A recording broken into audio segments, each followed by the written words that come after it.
Arriba muchachos, vamos a zarpar, a lejanas tierras vamos a pelear, por los caminos de la ley y el bien, marcha el regimiento de mi Borinquen, todo por la patria habremos de dar, por padres hermanos que quedan acá, por la noviecita, el hijo y mi Dios, a la isla querida decimos adiós, adiós terruño adorado de mis anhelos, no olvides de este hijo ausente en tus oraciones, que yo en mis noches tristes con mis canciones podría aliviar la angustia de mi dolor. Gane o pierda siempre, lucha con valor. Nuestro regimiento se cubrió de honor. En 1000 batallas, 100 batallas, 100. Siempre cara al viento, marcha regimiento de mi Borinquen, de mi Borinquen.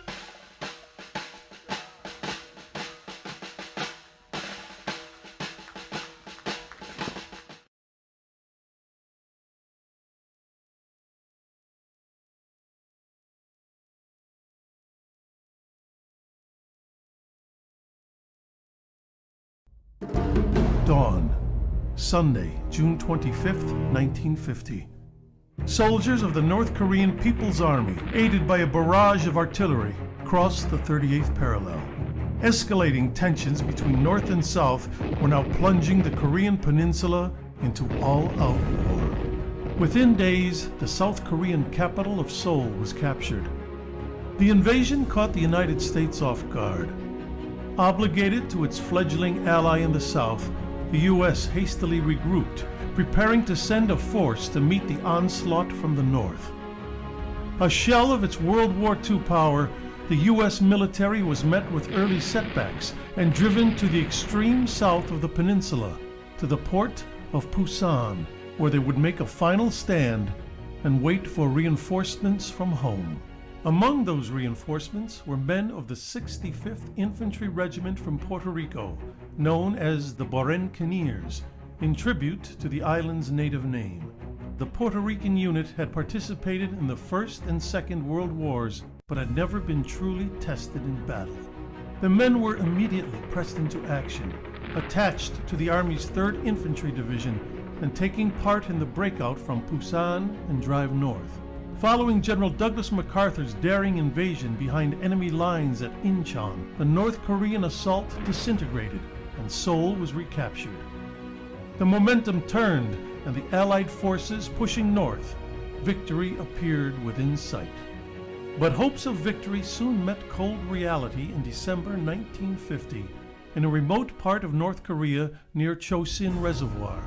The Chinese army, backed by the Soviets, had recently entered the war and launched a massive assault on the overextended U.S. 8th Army and 1st Marine Division.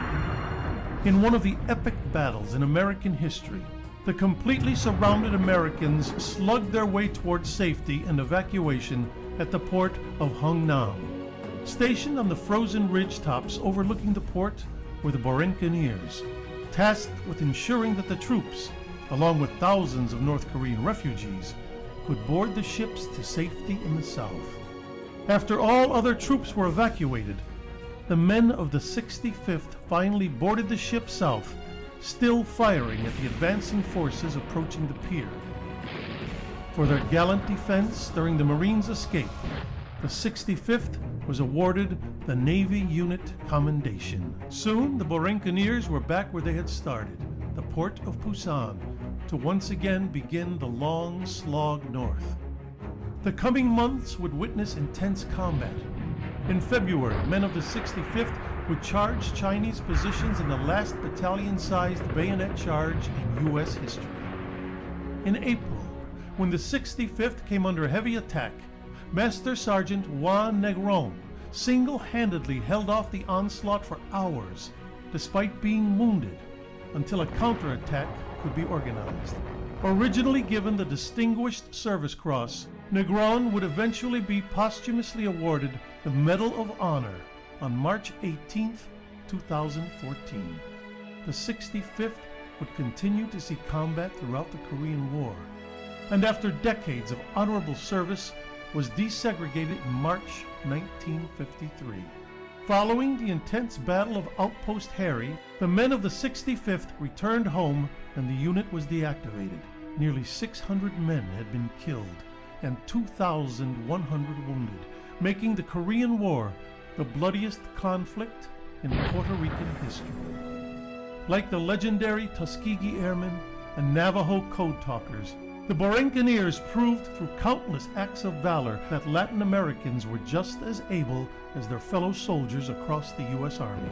Their legacy of service, most notably cemented on the battlefields of Korea, was finally recognized in 2014 when Congress voted and President Obama signed the law awarding them the Congressional Gold Medal. Please welcome veterans of the 65th Infantry Regiment from the Korean War, the Bcgm.